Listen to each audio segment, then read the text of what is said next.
I really appreciate you taking the time to chat with me.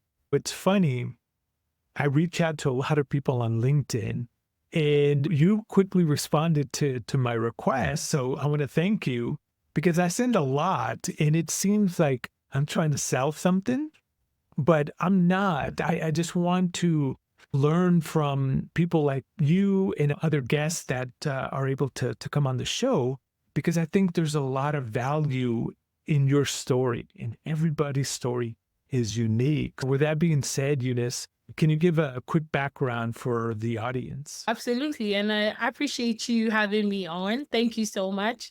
Well, for those that don't know me, my name is Eunice Golloh. I'm a cybersecurity analyst by profession.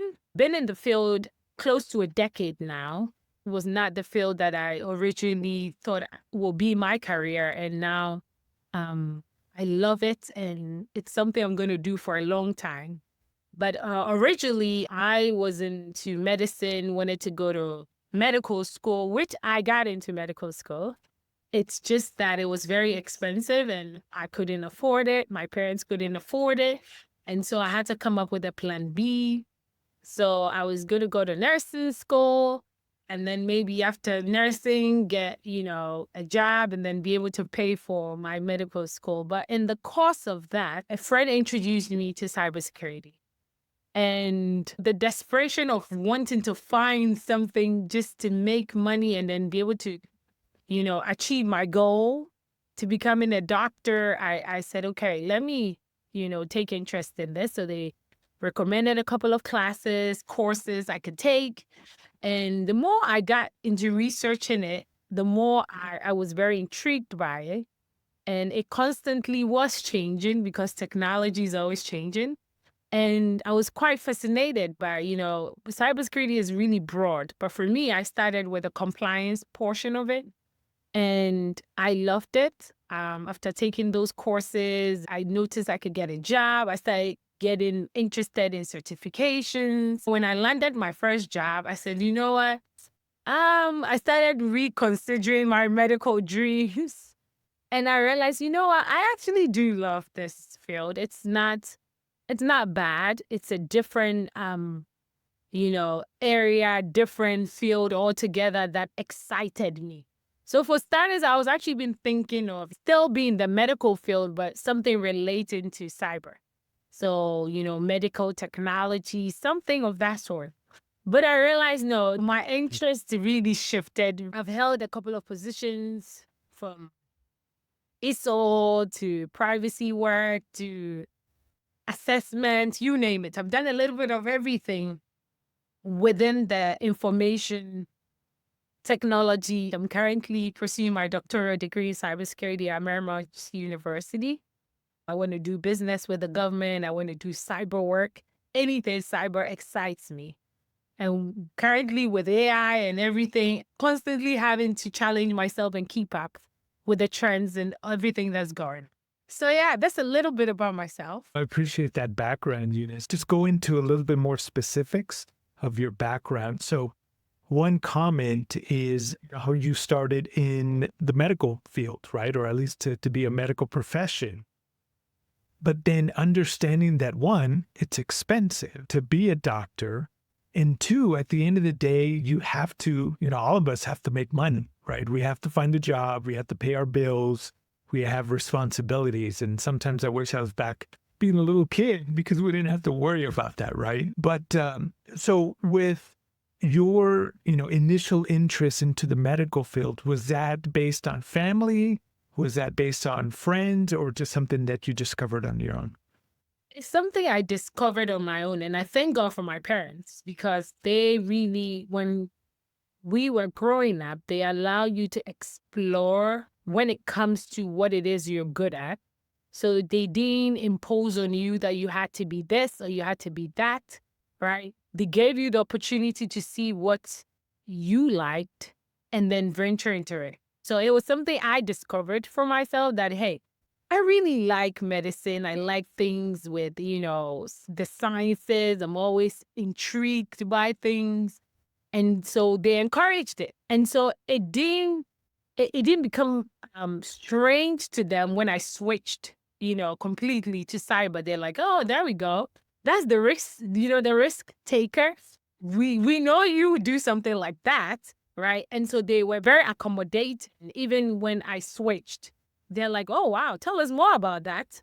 You seem to have interest in this, you know, this thing that it's not medicine, and we support whatever it is that you now, so having that support and them being very flexible with me shifting and moving with things, it helps push you right to the direction that you want to go. And it really helps, like you said, having parents that give us that leeway to learn and, particularly fail. Because throughout our life, I've been reading and then listening to podcasts about failure. But, it's great for us as we're growing up to learn and maybe not following our parents' footsteps. Maybe the older generation or several generations back, it was like, if your parents were this, then typically you're following that. I think that's a very enriching environment where your parents are telling you, you be who you want to be, and we'll support you any Absolutely. which way. Mhm. Yeah. And I think it So, comes from, my dad is a professor. And so he's in the education, so he gets it. Your students that option to learn and grow. So for us in our home, that helped because of the position that he held.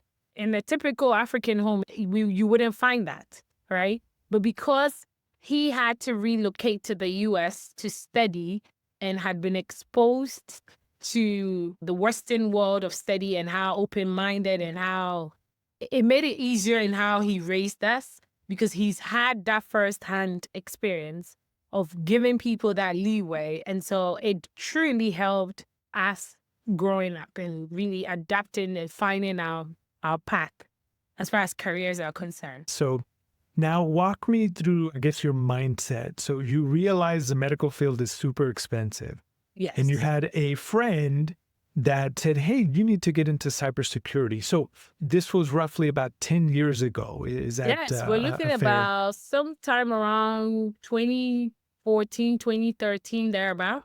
And then, so what piqued your curiosity? How did they frame it in a way to say, oh, I'm So interested? for me, I was at a point where I felt like I was stuck. Here I was, I've been accepted to medical school. I had to defer because I'm trying to figure out, okay, the funds, because I didn't want to go and come out with lots of debt. That was not the goal. And so I'm looking for several options within that 1 year that I had deferred. Like, what can I do? What will work? And so I'm exploring, I'm researching, I'm asking people, what possibly can I do to raise some sort of money to, take care of this bill that I have coming up. This one friend, I connect with him randomly, and he goes, I'm in this new field called cybersecurity. I don't think a lot of people have heard about it, but I love it. And you make a lot of money. And so for me, it was, okay, tell me more about it. So I was like, is it technical? Because I'm not a technical person. Do I have to be fixing things and coding things? He said, no, this side, the several, aspects to it. There's the compliance of policy and, regulations and whatnot. And, there's the technical aspect as well. So then they send me a bunch of videos to watch on YouTube. They send me a lot of materials, and that really got me researching more. Now, I would go back to him and ask questions. So for him, in the role that he was in, he would share a lot of what he does, like his day to day. And so the more I researched, the more I was very intrigued. What do I do? And they mentioned you could take a course, like a boot camp course on this area, and you can start certifications, and then you can get a job. I was like, okay, I'm going to test it and see if this really works. So I took the courses. I had to learn for certifications, and eventually got the certifications. And then I was like, okay, I think I've gotten a grasp of what's going on here. Maybe I can apply for, entry level roles and see if I'm going to get it. So I start the application, I apply, Then I get my first hit, and it was with a big company, Booz Allen. I'm like, this thing is real, you know? And you can imagine the excitement. I remember I didn't tell my parents about it, especially when I found out about the program. I never shared with them that I'm now doing cyber or anything till I got my offer letter. And then I broke the news to them and they were shocked. And I'm like, do I really want to go to medical school? I had to have tough conversation with myself. Like I had to come to a place where I need to have those, be honest with myself. That has always been your dream. Just because you're making money, are you going to give up your dream to make the money? Or do you truly want to be in this field that you want to be in? So I had to, sit with myself and have those conversations. And it was a hard one because I've always wanted to be a doctor. I've always wanted to take care of people, especially kids. For me, it's pediatrics. I like the fact that cyber was challenging me. Not that medicine would not challenge me, but the fast paced and always constantly having to learn was something that excited me. And I had to ask, would that be the same in that field? Will I constantly be learning? Would things be changing quickly for me to pick up? That was my deciding factor to having to decide, okay, I think maybe in my next life, I might do the medicine. But for now, I like what I've discovered and it excites me. It challenges me. So irrespective of, how lucrative the position was, there was an aspect that excited me and wanted me to always want more. And I think that's what's kept me over the years up to where I'm at right now. Eunice, your passion definitely comes through and the curiosity, right? I think a lot of people nowadays, they don't want to learn. They're not curious about why, and not necessarily in IT or in cybersecurity, but in the entire world. So a couple of quick questions, as you were saying. So do you think the path that you took when you started going through certifications, applying, and then getting the job in this case with Booz, do you think that would work now? Let's say if somebody's asking you, hey, I want to follow your path, or somebody listening to this, do you think it would be the same? I want to say it would be easy. And then I always say that it's not going to be easy as well. So easy in the sense that there's a lot of information out there now. With AI, you don't have an excuse to tell me you can't find information, right? And so that's what makes it easy. Now the difficult part is deciding what area you want to be in because this cyber is so broad. There's cloud computing, there is compliance, there's what you name it. It's quite broad. So as an individual, for me, what helped me was whatever my friend exposed me to happens to be something that took my interest and it came to me easily. Imagine if he was doing something that didn't come to me easily, I probably would not have grasped it and I would just given up. It so happens that whatever he happened to be doing at that time was something that I could connect with easily, right? And so in today, you as a person might not be able to follow the same pattern in my work. Maybe it might not come to you easily as that. So it's up to you to do your research to figure out, okay, what area within this broad field would, work for me, would come to me easily, or I will be able to adapt to or learn quickly in that area. A lot of people come into the field because of the money, truly, and then they end up getting complacent because they don't learn on the job. They're there for the money, and so they're not learning to grow. Let's say the day the contract ends, you have to look for another one, and you realize that you've not improved as a human being where you're at because you were comfortable with the money, but you weren't comfortable to work on yourself and also grow and learn within the space you're in. To answer your question, it's easy if you do your research, and it's difficult. You really are in for the wrong reason and are in for the money, or you don't even know which part to take, or you're just following through because everybody's following through, that's where it becomes difficult.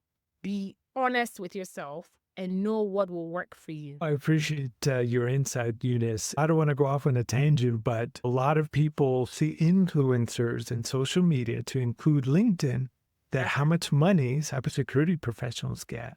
And there's a lot of caveats. From my background, it's where is this information coming from, right? How do they back it up? Is it just somebody just talking about it? Well, how can I really trust it? That's just me and my background when it comes to intelligence. But again, I definitely don't want to go down that rabbit hole. So a quick question. So how long did it take?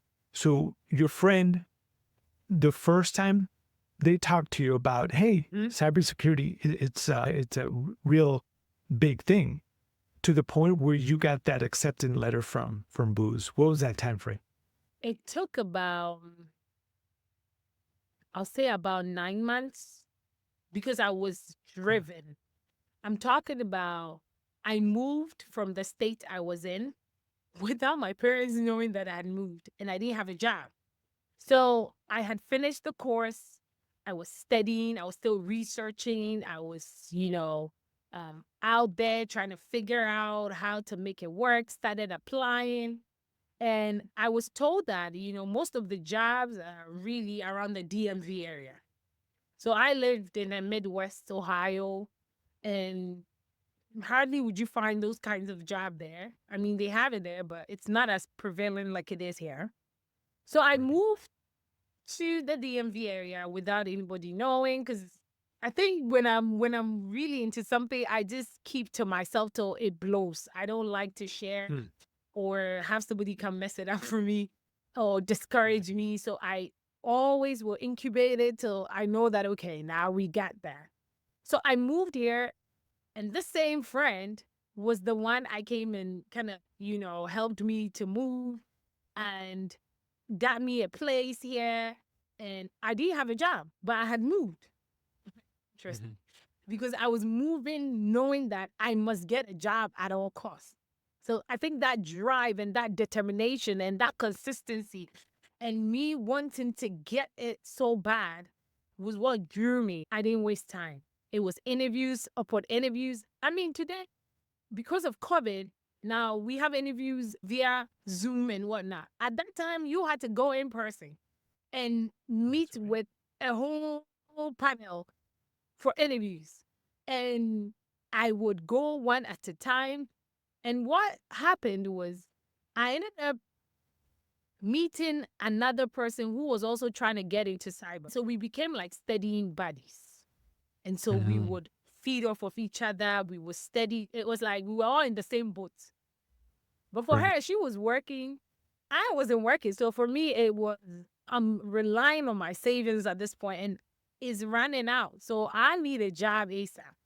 So here I was. It's always good to have that person that will also push you. You guys help each other. So I had her, and she would push me, and I would push her.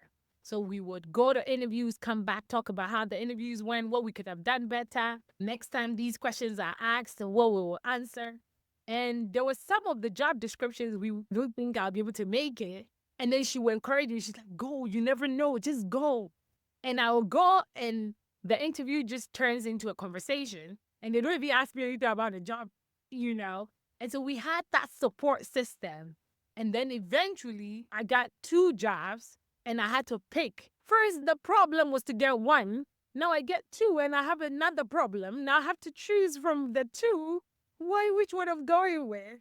I'll say a good 9 months to get from the start of when he told me to when I actually started pushing and moving and actually applying. It goes to show that, when you're very resilient, you're very consistent and disciplined, whatever you set your mind to, you will manifest it. It's going to happen. And that happened. It's always a good problem to have, right? Having know, 2 job right? offers. That's a And good problem. which one do I go with? I love your energy and your passion and your tenacity, because some people, they might not put their heart and soul into whatever they're trying to pursue. But I want to transition into this friend and even the study partner kind of helping each other out. So I'm a big fan, or a big proponent rather, of mentors. So it's safe to assume that your friend that got you into and helping you, giving you these videos to learn all the different domains about what they were currently in at the time. So once you're in, now let's fast forward to maybe two years in. Any mentors that you had within booze, or maybe even outside of booze, maybe your network expanded and you started feeding off each other.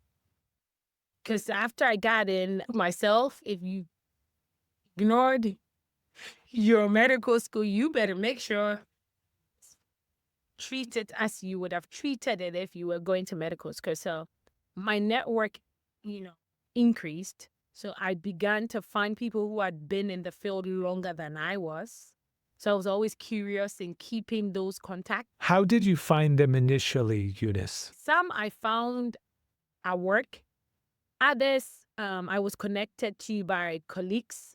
What I did was, when I got in, I began to get into cyber groups. So I found myself in those groups.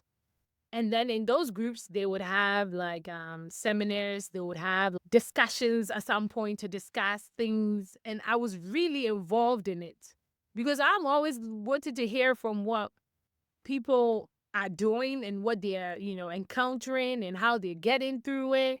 And so those groups helped me really broaden my network. And so I had so many people. I knew who I would call if I had this problem. I know, okay, I could call this person. If it was challenging, it was this, I know who the expert was to call. So that's how, eventually I got a lot of people that were in my little corner, and I would, consult when I needed help. Now, that withstanding, me as a person too, I constantly was learning. I knew I had to learn for more certifications and constantly, seeking for mentors to help me with that growth. Does that make sense? It does. And again, back to the word that you mentioned earlier, you don't want to be complacent. There's a lot of people that I know that I've worked with, both in and out of cybersecurity, that they're complacent and they're wondering why they're not getting promoted, why they're not getting raises, because they're not growing and learning, right? So one question, now you've been in the industry for about 10 plus years, like you mentioned. What has surprised you about being in the industry? Something unexpected. A lot has surprised me in the sense of how things have changed within a span of, not that it's not expected, it's just, it's too fast for me. It's at a fast pace. With AI, I'm still very intrigued with it. I sit behind and I wonder, like, how is this happening? I'm still trying to grasp my head around it. And it's been of interest to me, especially with me being in the field I've been researching and looking more into.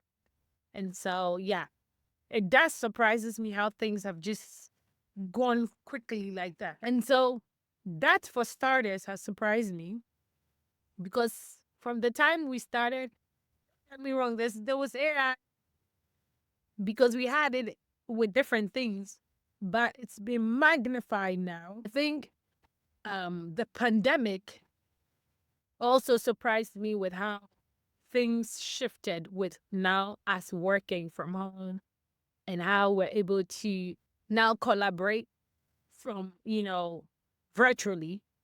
So that surprised me a lot. Wow. This is what technology can do. And it's because it's going at a fast pace. Right. And so we have to adapt to things quickly. It gives me a glimpse of what the future is going to look like, and it scares me. Since you're talking about AI, so what's your perspective on that? Is it good or bad for society? And then is it good or bad for cybersecurity? There's always a good and a bad side. I can't pick any of them. A lot of good to it. And then there's the other side. For society, I think There's a lot of because it makes our lives easier. The other side was susceptible to a lot of attacks and threats with people that really don't know how to, that are not too conversant with it, and then they become vulnerable to attacks and things like that.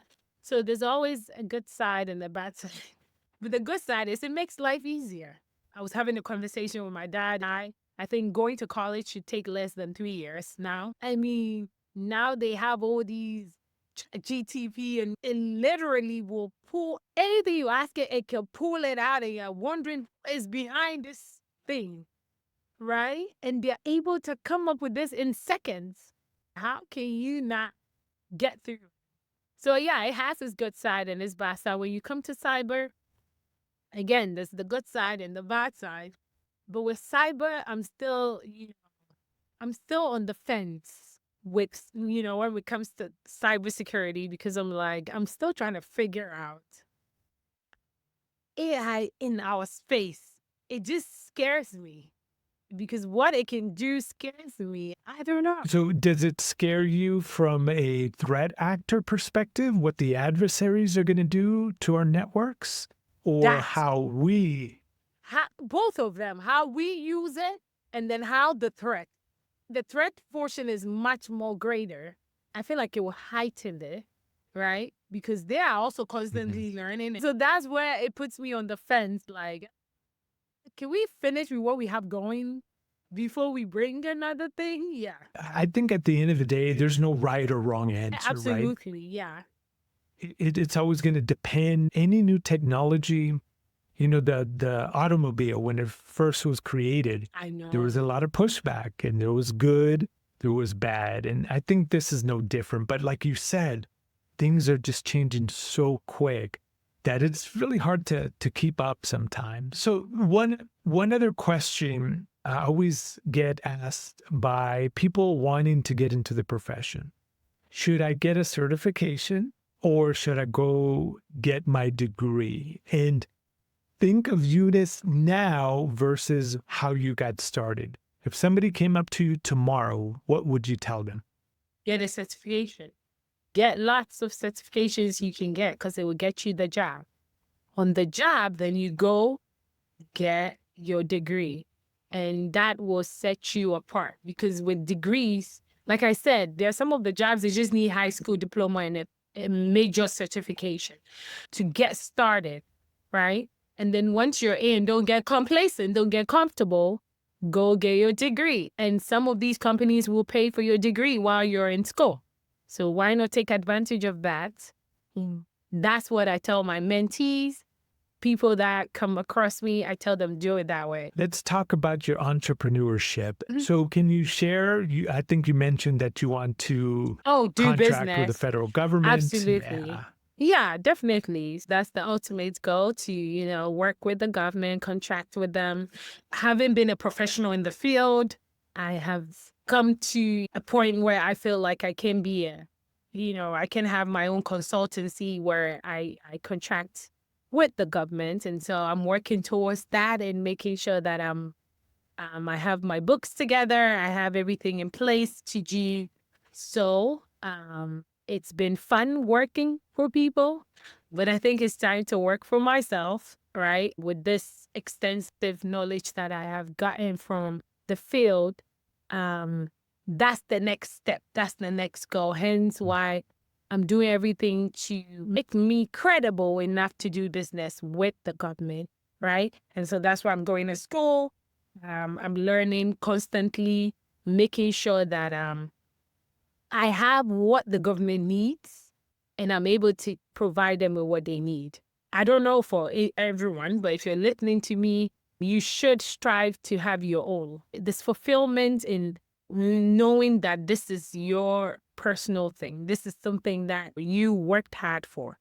We all probably can be entrepreneurs, but for those that have that in them, do not sit on that. Make sure you are working towards it, and you start little and you build towards it. It's always gradual because it's not going to happen one day, right? And so you constantly have to start little and stay consistent and then you build on that. I don't think I was built to constantly work for people. I was built to work on my own. So I'm working on that, and very soon, yeah, I will be in the right standing to have that going. Yeah, best of luck. I know a lot of people that are deciding to, start up their own consulting firms for cybersecurity because they don't want to work for the companies anymore. And they have a wealth of knowledge, they're curious, and they want to continue to grow and provide those services to a whole new set of companies, or in this case, the federal government. So I definitely admire that. And we also talked about during our pre-call about your nonprofit. I really love that. Can you give a quick overview of that as well? Sure. So I have a nonprofit organization. It's called Impact Wave Initiative. We mentor young ladies between the ages of 16 to 35. And what we're doing is we're providing them with workshops on entrepreneurship, leadership, and other things, how to find their purpose. We're giving them trainings on, you name it. Emotional intelligence, financial literacy. You apply, and then as a young lady, and then if you want to be mentored, once you go through the curriculum, you are assigned a mentor who works with you in what area of interest that you want to work on with as far as your goals in life are concerned. And so that's what we do. Always say that's my why. It's my why I am here. And so I'm doing my why, and I'm excited that I'm giving a lot of young ladies this opportunity to be powerful, intelligent, and excellent in their communities and the world at large. And so my nonprofit, we embrace all women, but we're looking maybe in the future to also bring the men on board and because I have a son, right? So I'm a boy mom, and I don't want to just ignore the boys as well. They are also of a concern to us, but we've started with the women, and so far it's been a success. We have women from all over the world, from all over the continent of Africa that have, gone through the program, and they've become very successful, because I truly believe that we are a solution to a problem. Each and every person is a solution to a problem. There's something inside of you that the world needs. And sometimes it takes mentoring. It takes somebody to help you guide and maneuver your way through to bring that thing inside of you out. For me, mentorship has done a lot for me. And so I figured, why not give that opportunity to young ladies as well? So yeah, that's my initiative. You can follow us, Impact Wave Initiative. And yeah, I'm always excited talking about it. I'll make sure that all the links to your organization are in the show notes. So in closing, I always talk about books. So I love reading. I'm in 15 books right now, and I bought like 2 more. I shouldn't be buying more books, but what book have you recently read or currently reading that you'd like to share with the audience? Absolutely. So I'm reading because of my mentees. I have to read because we have book discussions. And so, yeah, the book we're currently reading is Discovering Your Why. So for last cohort, we read The Purpose-Driven Life.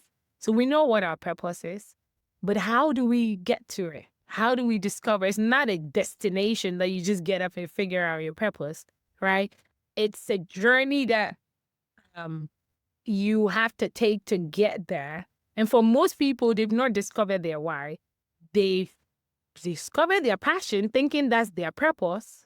But passion is not purpose, because I say that if I can call you in 10 years and you're still excited about that thing that you told me about, that you're passionate about, then that's your why, because it's fulfilling. But if in maybe 6 months I call you and you're like, oh, I just forgot about it. It was just a passion. It wasn't, it wasn't your why. It's not fulfilling, right? And some people have gotten it. They've discovered it, and they're making money off of their why. They're making money off of their purpose, right? And so that's the book my mentees and I were reading.